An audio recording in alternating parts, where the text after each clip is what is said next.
அனைவருக்கும் வணக்கங்க. நந்திகேஸ்வர அஸ்ட்ராலஜிலேருந்து பேசுகிறேங்க.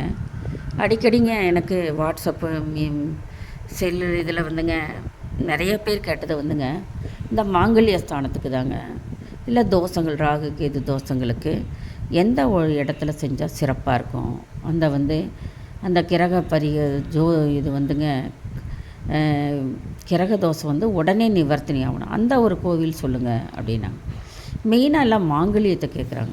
மாங்கல்யத்துக்கு தாங்க ரொம்ப நிறைய பேர் கேட்டாங்க.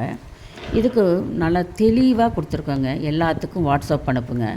உங்கள் குழந்தைகள் மட்டும் பயனடைஞ்சால் பத்தாதுங்க. இதை படிக்கிறவங்க அனைத்து பேருமே ஒரு சிலருக்கு அனுப்புனீங்கன்னா அவங்களுக்கு கண்டிப்பாக உங்களுக்கு புண்ணியம் செஞ்ச மாதிரி இருக்குங்க, ஒரு உதவிகரமாக இருக்கும். அதனால் நீங்கள் படித்ததை மறைச்சி வைக்காமல் அடுத்தவங்களுக்கு அனுப்புங்க, ஷேர் பண்ணுங்கள்.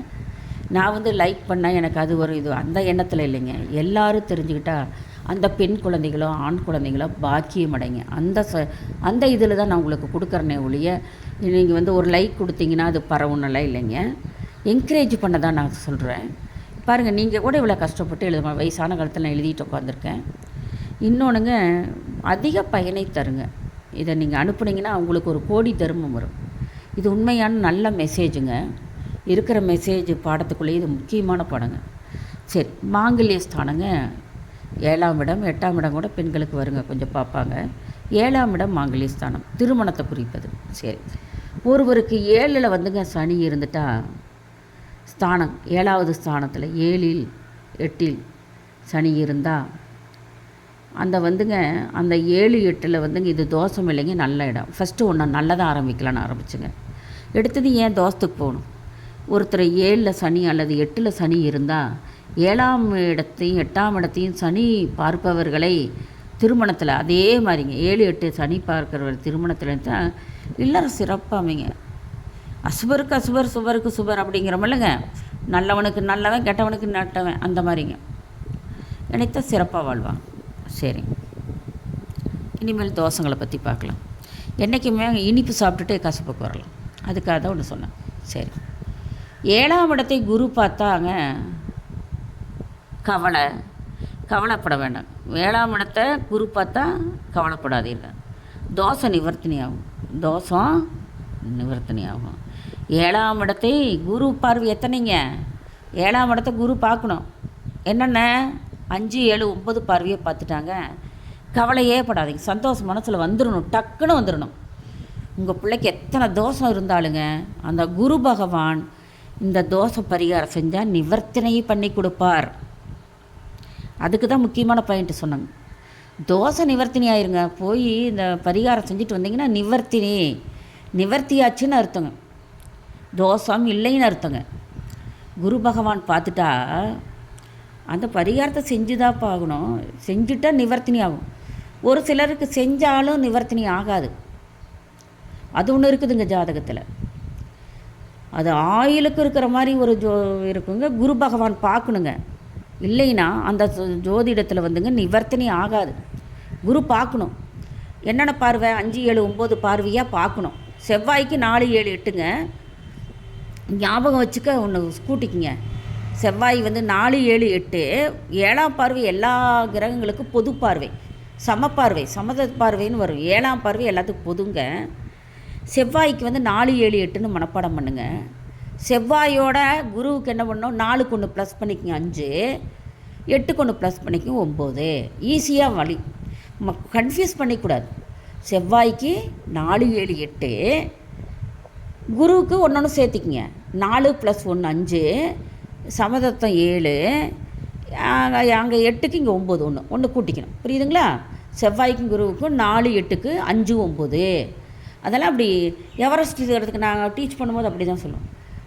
8 8 4 8 போ, எவரெஸ்ட் சிகரத்தை தொடலாம். அது மனப்படம் ஆயிடுச்சுங்களா? 8 8 4 8, அப்போ 8848, 8 8 8 4 8, 8 8 4 8 போ. இதெல்லாம் கிட்ட குழிபறித்து தூரக்குவி. கிட்ட குழிபறிக்கணும். கிட்ட பார்வைக்கு குழி லென்ஸு, தூர பார்வைக்கு குவி லென்ஸு. இதெல்லாங்க என்ன சொல்கிறேங்க, சிம்பிள் வேர்டு. அந்த மாதிரியே இந்த சூத்திரத்தை நான் பயன்படுத்துகிறேன். செவ்வாய்க்கு 4 7 8, குருவுக்கு 5 7 9, ஒன்றா கூட்டிக்கு. சரிப்பா, இப்போ வரலாம், ஜாதகத்துக்கு வரலாம். இந்த பாடம் இல்லைங்க அமீர்தங்க, ஜோதிட கலையெல்லாங்க, இதெல்லாம் அமீர்தங்க. கற்றுக்கிறதுக்கு புண்ணியம் வச்சுருக்கணும். உங்கள் ஜாதகத்தை எடுத்து நீங்களே கண்ணை மூடிட்டு பரிகாரத்துக்கு ஓடிடலாம். புரியுதுங்களா? ஜோதிடர் அணுகி தான் நீங்கள் பரிகாரத்துக்கு போகணுன்னு இல்லைங்க. எல்லாத்துக்கும் அனுப்புங்க. நம்ம குழந்தைங்க மாதிரி தான் எல்லா குழந்தைங்களும் பயன்பெறட்டும். அதனால தான் நான் இதை அப்லோடு பண்ணுறேன். இதில் எவ்வளோ விஷயங்கள் இருக்குது. 7ஆம் இடத்தை குரு பார்த்தால் கவலைப்படாதீங்க. உங்கள் குழந்தைக்கு எத்தனை தோசை இருந்தாலும் நிவர்த்தனை ஆகிவிடும். தோசை இல்லைன்னு வச்சுக்கோங்க. அடுத்தது 7ஆம் இடத்துல போய் குரு இருக்குதுன்னு வச்சுக்கோங்க, மாங்கல்யஸ்தானம் ஸ்ட்ராங்குங்க. சிறப்பான ஜாதகர். 7ஆம் இடத்துல குரு அமர்ந்தால் மாங்கல்யஸ்தானம் மிக மிக சிறப்பு. அதொன்று வச்சுக்கோங்க. லக்னம் மேசங்க. லக்னத்தில் மேசம். இவ்வீட்டில் மேச லக்னமாக இருந்து மேசத்தில் குரு இருந்தால் கூட்டு தொழில் பயங்கரமாக லாபம் வருங்க. அள்ளி வீசிக்கு மூட்டை கட்டணுங்க. பணத்தை குறித்து வச்சுக்கோங்க. மேச லக்கணத்துக்காரங்க குரு மேச வீட்டில் மேச லக்னமாக இருந்து அந்த வீட்டில் குரு இருந்தால் கூட்டு தொழில் சிறப்பு. அதுக்கு ஒரு ஒன்று சொல்லியிருக்கேன், விசராசின்னு சொல்லியிருக்கேன்.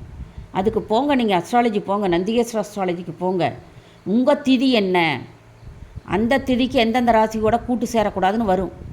கணவன் மனைவி ஜாதகம் சேர்த்தக்கூடாது, மாமியார் வந்தால் மருமலுக்கு ஆகாது. அந்த திதிக்கு உங்களுக்கு என்ன திதி வருது அந்த திதியை பார்த்து அந்த ராசிக்காரங்களை கூட்டு சேர்த்தக்கூடாது. அப்போ ஓடி போய் அந்த எந்த திதிக்கு நான் கணவன் மனைவின்னு கொடுத்துருப்பேன், ஆகாத திதிகள், அந்த எந்த திதிகளுக்கு எந்த ராசி ஆகாதுன்னு கொடுத்துருக்கேன், தெளிவாக கொடுத்துருக்கேன். அதை மட்டும் கூட்டு சேர்த்தாதீங்க. ஒரு 2 கிராம் வரையும் 3 ராசி வருவாங்க, மெயினாக 2 ராசி தாங்க வரும். உங்கள் திதிக்கு எந்த ராசி ஆகாது அவங்கள மட்டும் கூட்டு சேர்த்தாமல் மேச லக்கணத்தில் குரு இருந்தால் அவங்க கூட்டு தொழில் செஞ்சால் அமோக வரவேற்பு இருக்கும். அந்த மேச லக்கணத்துக்காரங்க ராசி வீட்டை பாருங்கள், லக்கண வீட்டை பாருங்கள். இப்போ மேசம்னா மேச லக்கணம்னு வச்சுக்கோங்க, அது என்னது, செவ்வாய் அதிபதியாக வரும். செவ்வாய்க்கு என்னென்ன தொழில்னு பாருங்கள், அது நான் கொடுத்துருக்கேன். அப்போ தொழில் காரகத்துக்கு போகணும். அதுதாங்க ஈஸியாக நான் சொல்கிற பாடமெல்லாம் ஈஸியாக இருக்கும். மேச லக்கணத்துக்குள்ள செவ்வாய் அதிபதி, செவ்வாய் என்னென்ன தொழில்னு நான் கொடுத்துருக்கேன். இதில் பாவக வீட்டில் 3 பாவம் பிரித்து கொடுத்துருக்கேன். செவ்வாயின் தொழில், கிரக தொழில் கொடுத்துருக்கேன், வீடுகள் தொழில்கள் கொடுத்துருக்கேன். அதில் போங்க, செவ்வாய் கிரகத்துக்கு என்னென்ன தொழில் வரும். மேச லக்கணத்துக்கு அதிபதி செவ்வாய், விருச்சக லக்கணத்துக்கு செவ்வாய். ஆனால் மேச லக்கணத்துக்கு செவ்வாய்க்கு என்னென்ன தொழில்கள் சிறப்பு, அந்த மாதிரி கூட்டு சேர்ந்து அமைச்சிங்கன்னு வச்சுக்கோங்க. 2 மேச லக்கணமாக அமைஞ்சிங்கன்னு வச்சுக்கோங்க, சூப்பருங்க. குரு இருக்கணும். குரு இல்லைன்னா கூட, ஒருத்தருக்கு இருந்துட்டா கூட கூட்டு சேர்த்துறங்க இப்படி வந்துட்டா விஷசூனிய ராசி இல்லாமல் சேர்த்துணுங்க, ரொம்ப அதிக பலனை தருங்க. அடுத்தது சுக்கிரன் வீட்டில் ரிஷபம் துலாம், தன் வீட்டில் பாருங்கள், சுக்கிரன் வீடு எது, ரிஷபம் துலாம். நானே தெளிவாக கொடுத்துறேன், யோசிக்கிறதுக்கு இல்லாமல் கொடுத்துருக்கேன். ரிஷபம் சுக்கிரனுக்கு ரிஷபராசிக்கு தான் வந்து உட்காருவார். துலா ராசிக்கு சுக்கிரன் தான் அதிபதி. தன் வீட்டில் சுக்கிரன் இருந்தால் சுக்கிரன் மனைவிங்க சிறப்புக்கு சிறப்பு. இந்த வீட்டில் சுக்கிரன் அமர்ந்து ஆட்சி உச்சம் வந்து துலாத்தில், ரிஷபத்தில் ஆட்சி சுக்கிரன். இதில் சுக்கிரன் அமர்ந்திருந்தால் அந்த பெண்மணி ரொம்ப சிறப்பு வாய்ந்தவர். சுக்கிரன் மனைவி அல்லவா, ரொம்ப சிறப்புங்க. மேசத்தில் இருந்து செவ்வாய் 1, மேசம் செவ்வாய் 1, சுக்கிரன் 5ஆம் வீட்டில். மேச லக்கணம் எடுத்துக்கோங்க, செவ்வாய் 1ஆம் இடம், சூரியன் 5ஆம் இடம், குரு 9ஆம் இடம் தனுசு வீடாக வரும். அப்படியே சீனியாட்டி படிங்க. மேசத்தில் ஒன்று எண்ணிட்டு போகிறதுங்க. ராசி வீட்லேயே ஒன்று எண்ணிட்டு போகணுங்க. மேசத்தில் செவ்வாய் இருந்து, சூரியன் 5ஆம் இடத்துல சிம்ம வீட்டில் இருந்து, தனுசு வீட்டில் குரு இருந்து, மூவரும் 1, 5, 9 உடையவர்கள். திரிகோண அதிபதிகள்னு பேருங்க. மகாலட்சுமி ஸ்தானத்திற்கு பொருந்தியவர்கள்னு பேருங்க. இந்த அதிபதிகள் அங்கே உட்காந்தாவே ஆட்சி உச்ச நட்பு 100% என்னங்க, 120 கன்ஃபார்முங்க. மகாலட்சுமி ஸ்தானங்கள் சிறப்பாக இருந்தால் இந்த ஜோதிடக்காரங்களை அடிச்சுக்க வேறு ஏதும் தேவையில்லைங்க. ஜாதகமே பார்க்க வேண்டியதில்லைங்க. மகாலட்சுமி ஸ்தானம் 1 வலுவடைந்தாவே 40%, 2 வலுவடைந்தால் 80, 3 வலுவடைந்தால் 120%ங்க. அதுவும் தனுசில் குரு உக்காந்துட்டா மூலத்திரிகோண வீடுங்க. அது ஒரு கிரகம் அங்கே உட்காந்துட்டாவே போதுங்க. மகாலட்சுமி ஸ்தானம் இதெல்லாம் தெரிஞ்சுக்கோங்க. முழு நட்சத்திரங்களை வைத்திருக்கும் சந்திரன், முழு நட்சத்திரங்க. சந்திரன் 4ஆம் வீடு, சந்திரன் வீடு கடகம் வீடுங்க. மேசத்துலேருந்து என்ன கடகம் 4ஆம் வீடுங்க. சுக்கிரன் 7ஆம் வீடுங்க. சுக்கிரன் 7ஆம் வீடு. சுக்கிரன் 7ஆம் வீடு எது வருங்க? துலா வருங்க. சனி 10ஆம் வீடுங்க. இதெல்லாம் கேந்திர அதிபதிகள்னு பேருங்க. கேந்திர அதிபதிங்க. பகை நீச்சம் பெறாமல் இருக்கணுங்க. பகை நீச்சம் பெறாமல் இருப்பது சிறப்பு. 4, 7, 10 கேந்திர அதிபதிகள். இதுவும் சிறப்புங்க. இதுவும் ஜாதகத்தில் சிறப்பான பலனை கொடுக்கும். பாருங்கள், முழு நட்சத்திரங்களை வைத்துள்ள இது முழு நட்சத்திரங்களை தான் வைத்திருக்கும். புதன், ராகு, கேதுங்க. உபஜய அதிபதிங்க. உபஜய ஸ்தானாதிபதிகள். முழு நட்சத்திரங்களை வைத்துள்ள புதன், ராகு, கேது உபஜய அதிபதிகள். சரிங்க. மீதமுள்ள 2வது வீடு 8, 12 என்பது 3ஐயும் உள்ளடக்கியது. எதை 3 மீதி 2ஆம் வீடு, 8ஆம் வீடு, 12ஆம் வீடெல்லாம் சொன்னமல்லங்க. 1, 5, 9 மகாலட்சுமி ஸ்தானம், 4, 7, 10 கேந்திர அதிபதிகள் ஸ்தானம், முழு அதிபதிகள், முழு நட்சத்திரங்களை வைத்திருக்கிற அதிபதிகள் புதன், ராகு, கேது உபஜய அதிபதிகள் அமர்ந்துள்ளது. அந்த 3ஐயுமே இது ஆட்கொள்ளுங்க. 2, 8, 12. மீதமுள்ள 2, 8, 12 என்பது 3ஐயும் உள்ளடக்கி. 3ம் 5, 7, 9ஆம் பாவகம். 5, 7, 9ஆம் பாவகம் வீட்டுக்கு தொடர்புடையதாக இருக்குங்க. இது சமங்க. எல்லாம் 3ஐயும் பொதுவாக உள்ளடக்கியதுங்க.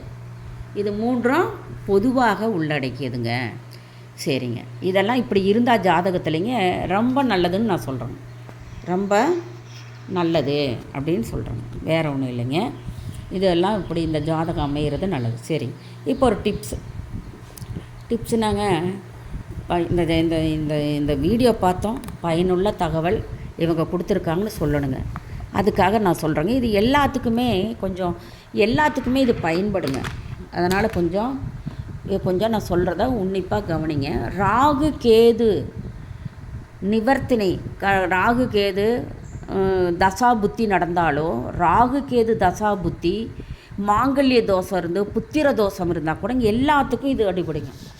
இது இந்த திருப்பாம்புரம் அப்படிங்கிற ஒரு ஊர் இருக்குங்க. ராகு கேது நிவர்த்தி தலம். ராகு கேது தசா புத்தி நடந்தாலும் போனாங்க. ராகு கேது தோஷம் இருந்தால் போனாங்க.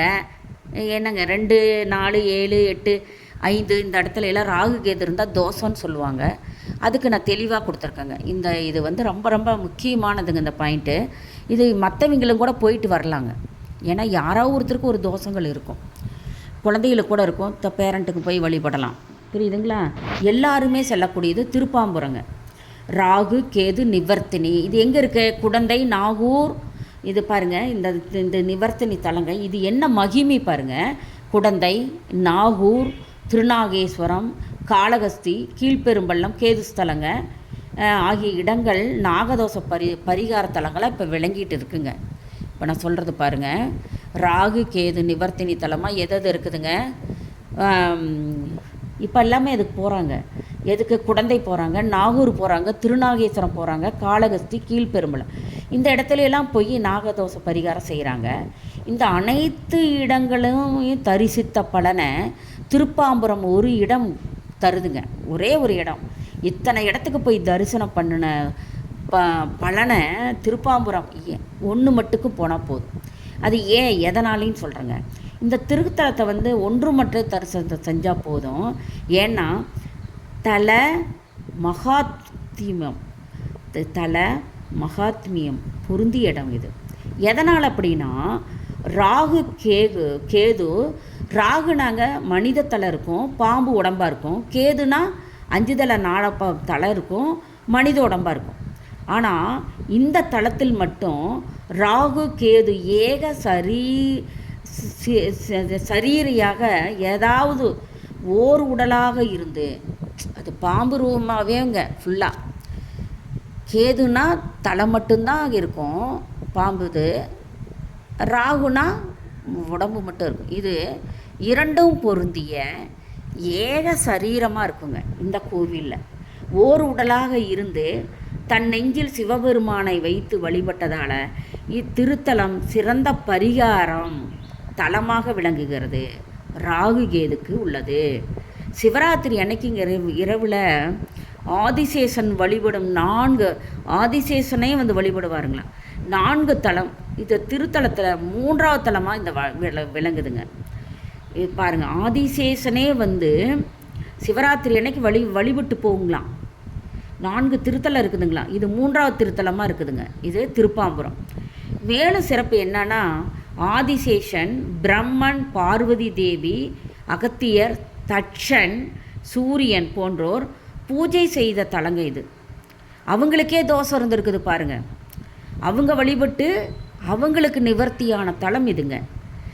போன்றவர்களாம் பூஜை செய்த திருத்தலம். சந்திரன் வழி நீங்கிய தலம்.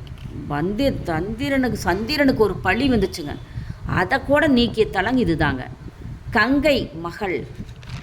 கங்கையோடைய மகள் பாருங்கள். இந்த திருத்தலத்தோட புகழ் இவ்வளோ இருக்குது பாருங்கள். கங்கையோட மகள் பாவம் தொலைத்த தலம் இதுங்க. சந்திரன் பழி நீங்கிய தலம் இதுங்க. இப்படி எண்ணற்ற பெருமைகள் கொண்ட தலந்தாங்க இந்த திருப்பாம்புரம். தேவார பாடல் பெற்ற 274 சிவாலயங்களில் வந்துங்க இது 122வது பாடல் பெற்ற தேவார தலமாக இந்த திருப்பாம்புரம் விளங்குதுங்க. இந்த கால சர்ப தோஷம் இருக்கிறவங்களுக்கு இந்த ஊருக்கு கூட்டிகிட்டு போகலாம். அந்த பெண் பிள்ளைகளுக்கு வந்து தோஷம், கல்யாணம் ஆகலை, குழந்தை பேரில் 5ல் செவ்வாய், 5ல் கேது, ராகுலாம் இருக்கிறவங்களுக்கு தோஷம்னு சொல்லுவாங்க. அவங்களுக்கெல்லாங்க இது வந்து ரொம்ப நிவர்த்தனையாக தருங்க. குரு பார்த்துட்டாங்க, நீங்கள் பயப்படவே வேண்டியதில்லை. போயிட்டு வந்தால் நிவர்த்தனை ஆகும். அதுலேயும் நிவர்த்தனை ஆகக்கூடாது. நான் முதலே சொல்லியிருக்கேன். யாருக்கு நிவர்த்தனை ஆகும், யாருக்கு நிவர்த்தனை ஆகாது. சரி, 18 வருடம் ராகு தசை நடப்பவங்க கண்டிப்பாக திருப்பாம்புரம் போயிட்டு வாங்க. 7 வருடம் கேது தசை நடக்கிறவங்களும் போயிட்டு வாங்க. லக்னத்துக்கு 2வது வீட்டில் ராகு கேது அமர்ந்திருந்தால் போயிட்டு வாங்க. ராகு புத்தி கேது புத்தி நடந்திருந்தாலும் போயிட்டு வாங்க. கனவில் அடிக்கடி பாம்பு வந்தால் போயிட்டு வாங்க. ஆகிய தோஷங்கள் நீங்கள் திருமணத்தடை தோஷம், புத்திர தோஷம், கலத்தர தோஷம் இதெல்லாம் இருக்கிறவங்களும் போகலாம். கனவில் அடிக்கடி பாம்பு வந்தாலும் போகலாங்க. ஆகிய தோஷங்கள் நீங்கள் இத்தலத்துக்கு வந்து ஆதிதேசனை தீர்த்தத்தில் நீராடி இந்த தலத்துக்கு வந்து ஆதிதேச தீர்த்த குளம் ஒன்று இருக்குது. அதில் போய் நீராடி கோவில் அர்ச்சகர் வழி நடத்தும் வண்ணம் பரிகாரங்கள் செய்து தோஷ நிவர்த்தனை செய்து கொள்ளலாங்க. இந்த கோவிலில் ராஜகோபுரத்தில் எதிரே வந்துங்க, ராஜகோபுரம் எதுன்னு கேளுங்க, அதுக்கு நேர் எதிராக இந்த ஆதிசேஷ தீர்த்தம் உள்ளதுங்க. இத்தலத்தில் உள்ள பாம்புகேஸ்வரர் சுவாமியை வழிபட்டால் எல்லா வகையான நாகதோஷங்களும் விலகி போயிருங்க. மூலவர் வந்து பாம்புகேஸ்வரராக தாங்க கிழக்கு நோக்கி நாககவசம் சாற்றப்பட்டு காட்சி தருவாருங்க. இந்த கோவிலில் நாகதோஷம் இது அந்த கவசம் அணிஞ்சிருக்குங்க. அந்த கடவுள் எப்பயும் மூலவர் பாம்புகேஸ்வரர் கிழக்கு நோக்கி நாககவசம் சாற்றப்பட்டு காட்சி தருகிறார் அனைவருக்குமே. இதை போய் வழிபட்டாங்க, உங்களுக்கு எந்த கவலையும் வேண்டாங்க. அப்போ வந்து அங்கேயே வந்துங்க ஒரு அம்பாளும் இருக்காங்க, அவங்களோட அம்பாளும் சேர்த்து வழிபடணும். சட்டநாதர் சன்னதி இருக்குதுங்க, மலையீஸ்வரர் சன்னதியும் வழிபடணுங்க. இத்தலத்தின் மிக அருகில் வந்து திருவேலி மில்லலை அப்படின்னு ஒரு ஊர் இருக்குங்க, பாடல்பட்ட திருத்தலங்க. இங்கே போயிட்டு அங்கே போகாமல் வரக்கூடாது. ரொம்ப ரொம்ப பக்கங்க, ஒரு 4 கிலோமீட்டர் 5 கிலோமீட்டர் 5 மீட்டர் 4 மீட்டருக்குள்ளே தாங்க இருக்கும், கிலோமீட்டருக்குள்ளே தான் இருக்கும். அங்கேயும் போய் அந்த கிலோமீட்டர் பக்கத்தில் இருந்தால் ஒரு 2-3 மைலுக்குள்ளே இருக்குங்க. அங்கே போயிட்டு அங்கே ஒரு திருத்தலம் இருக்குங்க, அங்கேயும் போய் வழிபடணும். இந்த திருத்தலத்துக்கும் போய் வழிபட்டுட்டு வந்தால் நிறைய சிறப்பு கிடைக்குங்களா. அது இதுக்கு ஈக்குவலானது அதுங்க. திருவேலி மிளலை அப்படிங்கிற ஒரு பாடல் பெற்ற தலம் தாங்க அதுவும். அங்கேயும் போய் வழிபட்டுட்டு கோவிலின் உள்ளே ஞாயிறு, செவ்வாய், வெள்ளி நாட்களில் இந்த கோயிலில் வந்துங்க என்னென்ன கிழமைன்னு பாருங்கள். ஞாயிறு, செவ்வாய், வெள்ளிக்கிழமை நாட்களில் திருப்பாம்புரம் கோவிலுக்குள்ளேங்க மல்லிகை மணமோ தாளம்பூ மணமோ இரவில் வீசுங்களாம். அப்போ வீசுவதாக அந்த கோவிலில் இருக்கிறவங்கெல்லாம் வாசம் சொல்லியிருக்காங்க நிறைய பேர். அது எதனாலங்கன்னாங்க, அந்த சமயத்தில் வந்துங்க பாம்பு ஆதிகேஸ்வரர் அங்கே உள்ளே வந்து கோவிலுக்குள்ளே வந்து மூலவரை தரிசித்து போவதாக ஒரு சொல்கிறாங்க. அது உண்மையாலுமே அந்த தாளம்பூ வாசம் வருதான், மல்லிகைப்பூ வருமா ஞாயிற்றுக்கிழமை, செவ்வாய்க்கிழமை, வெள்ளிக்கிழமை. அதனாலே அந்த நாட்கள் கூட்டமாக இருக்குங்களாம். அந்த வாசம் வந்து பார்க்குறது, அந்த வாசத்தை நுகர்றதுக்காக. அது வந்துங்க இந்த பாம்பு வந்துங்க யாரையும் கடிக்கிறது இல்லையா. பாம்புகள் வந்து பாம்புன்னு சொல்கிறாங்க, பாம்புகளும் சொல்கிறாங்க. அப்போ நிறையா பாம்பு வந்து தரிசனம் பண்ணுதாட்டிருக்கு. அப்போ அந்த பாம்பெல்லாம் வந்துங்க போகிற பக்தர்களெல்லாம் கடிக்கிறது இல்லையா. அதனால் இந்த இடத்துக்கு வந்துங்க விஷம் தீண்டாபதி என்ற சிறப்பு பெற்ற திருத்தலம் தான் திருப்பாம்புரங்க. பாம்பு வந்து எத்தனை பாம்பு இருந்தாலும் கடிக்கிறது இல்லைங்களா. இது வரைக்கும் யாரை கடித்தது மாதிரி யாரும் சரித்திரமே இல்லைங்களா. அதனால் விஷம் தீண்டாபதி என்ற சிறப்பு அந்த தலத்துக்கு உண்டுங்க, திருப்பாம்புரம்.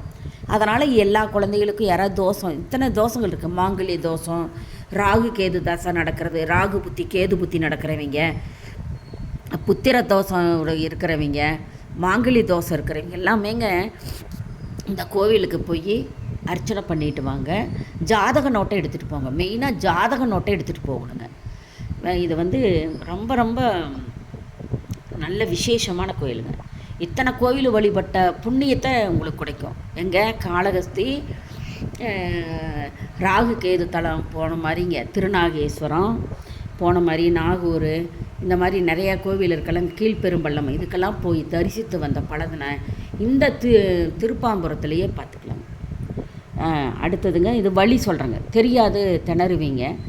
மயிலாடுதுறை திருவாரூர் சாலையில், மயிலாடுதுறையிலிருந்து திருவாரூர் சாலையிலைங்க பேரளம் என்ற ஊரிலிருந்து மேற்கே 7 கிலோமீட்டர் தொலைவில் இத்திருத்தலம் உள்ளதுங்க.